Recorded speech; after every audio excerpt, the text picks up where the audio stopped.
Hello, everyone. The conversation continues about North Korea sending personnel to join Russian forces as they are invading Ukraine. Now, initially, the story was that it was just missile launcher operators. So people who had some expertise to oversee and man the missile launchers. It doesn't make it any better, mind you, but that was the story.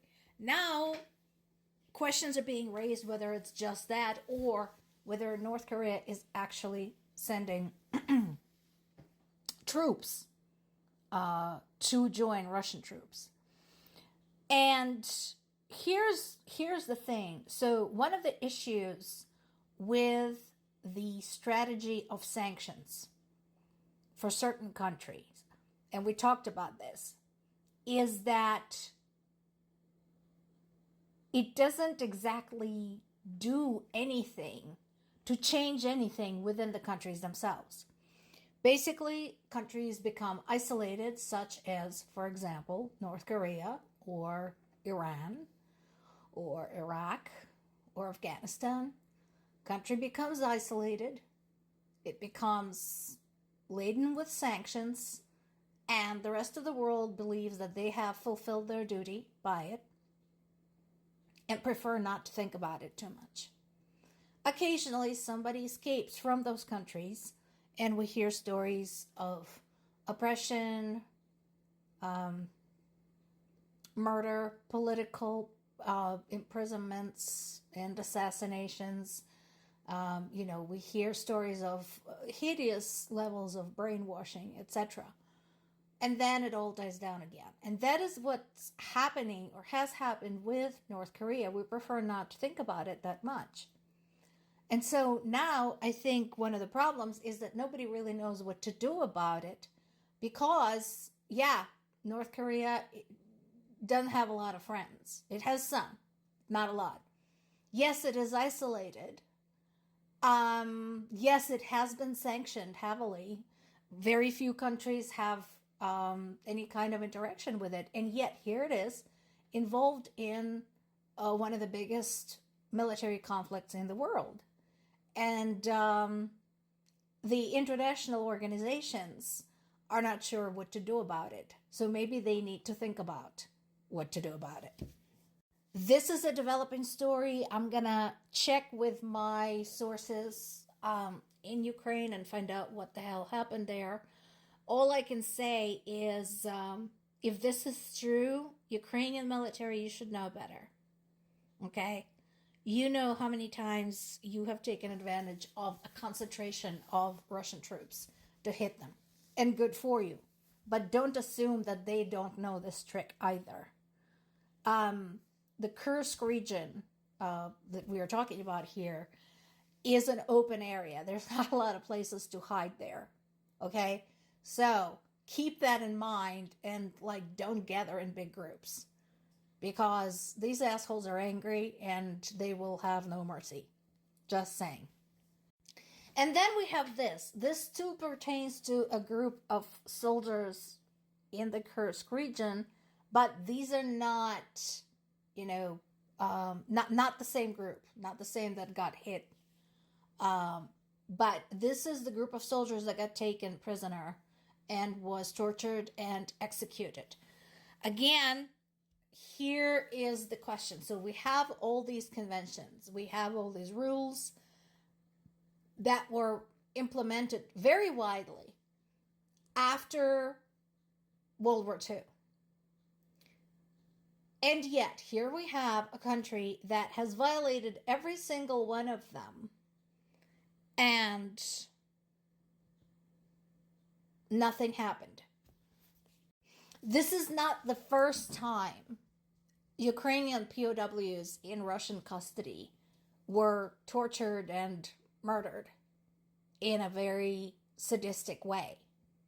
This is far from the first, and sadly, I'm sure, if there are no consequences, it won't be the last.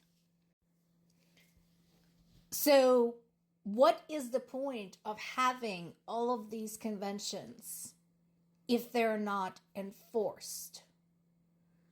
When, for example, Geneva Convention was created and a bunch of countries signed it, did anyone consider what the ramifications were going to be should the rules of the conventions would be violated? Because here we are.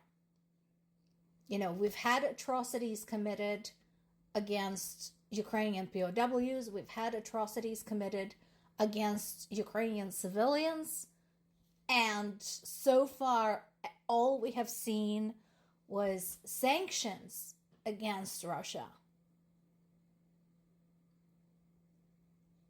And we already know sanctions don't work. And here's the thing, folks. It's no longer just Ukrainian civilians and Ukrainian POWs. This has happened to foreigners as well.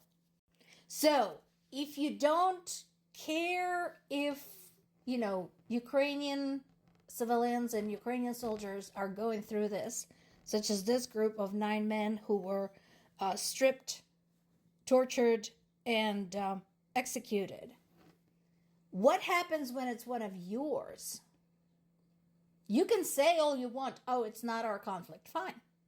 It's not your conflict. Although that particular strategy did not work out for the United States either during World War I or World War II. The war eventually found them. But fine, it's not your conflict. But what if it's one of yours? What if the next time this happens, you see a rescue worker, another journalist, another doctor who is not Ukrainian treated in this fashion? What does it matter to you when it happens? Ironically, this story is bound to get more response, I think. So this is a story from the United Kingdom. What is it talking about? It's talking about GPS devices going missing at a higher rate since the war in Ukraine began. There are pieces of farm equipment that have built in them electronics that can be then dismantled and used for other purposes. And the theory is that these units may have been stolen by the Russian spies in the United Kingdom, and we know that there are some of that. But at this time, there is no evidence. What we do know is that the insurance claims for specifically GPS units have gone up astronomically, gone up by over 130%. That is significant. And the thing is, UK is not that big a country. So this is quite a lot. And each of the units is valued up to £20,000. So they're used to guide tractors, they're used to guide combine harvesters. Basically, in their original designation, they're used for some very appropriate, kind of novel technological farming applications. So far,